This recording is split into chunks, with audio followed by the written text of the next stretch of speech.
이야기는 지금으로부터 약 1만 3천 년 전 아프리카 수단의 지벨 사하바라는 곳에서 시작됩니다. 이곳에서 고고학자들은 인류 최초의 집단 살인 현장을 발견하게 됩니다. 안녕하세요. 과학 에디터 이세마입니다. 만약 세상의 모든 법과 규칙이 사라진다면 어떻게 될까요?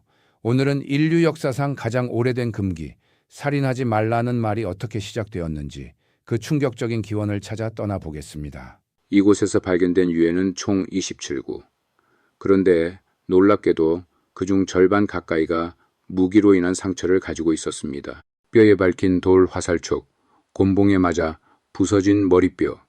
이것은 명백한 살인의 증거였습니다. 당시 이곳은 비옥한 사냥터였습니다. 하지만 어느 순간 인간이 동물이 아닌 인간을 사냥하기 시작한 겁니다.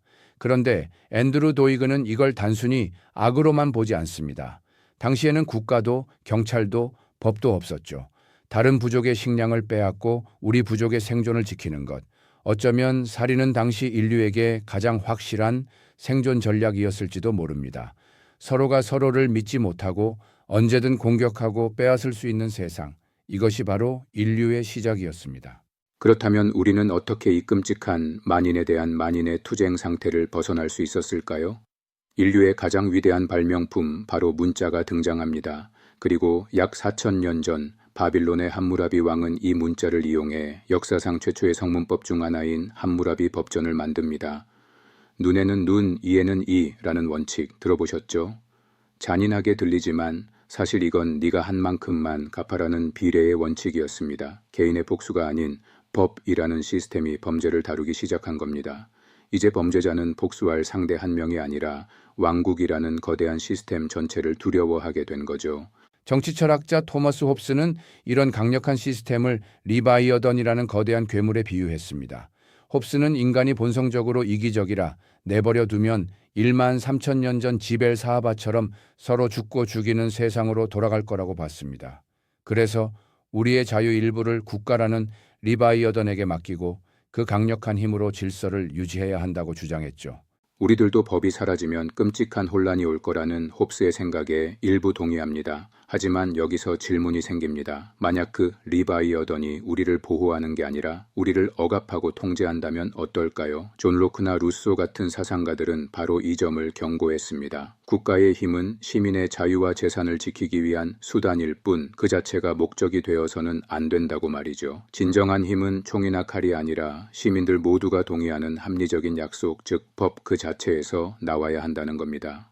물론 인간의 이기심 때문에 완벽하게 이상적인 사회를 만들기는 어렵습니다.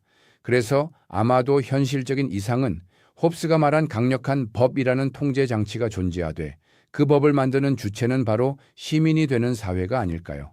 살인하지 말라는 금기는 현대에 와서 더 복잡한 질문을 던집니다. 단순히 사람을 직접 해치는 것만이 살인일까요?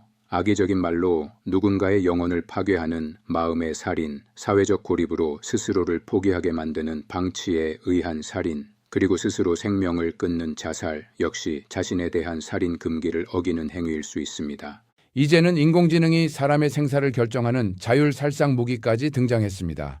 기술은 발전하는데 우리의 윤리는 과연 그 속도를 따라가고 있을까요? 1만 3천 년 전 생존을 위해 서로를 죽여야 했던 인류는 문자와 법 그리고 국가를 만들어 살인하지 말라는 위대한 약속을 지켜왔습니다. 이 약속은 단순히 법 조항 하나가 아닙니다. 우리가 인간답게 살기 위해 서로를 믿고 공동체를 이루기 위한 최소한의 안전망이자 인류 문명의 가장 단단한 기초입니다. 여러분은 어떻게 생각하시나요? 우리 사회의 리바이어던은 잘 작동하고 있을까요? 여러분의 생각을 댓글로 남겨주세요. 오늘 이야기가 흥미로우셨다면 구독과 좋아요 부탁드립니다. 지금까지 과학 에디터 이세마였습니다.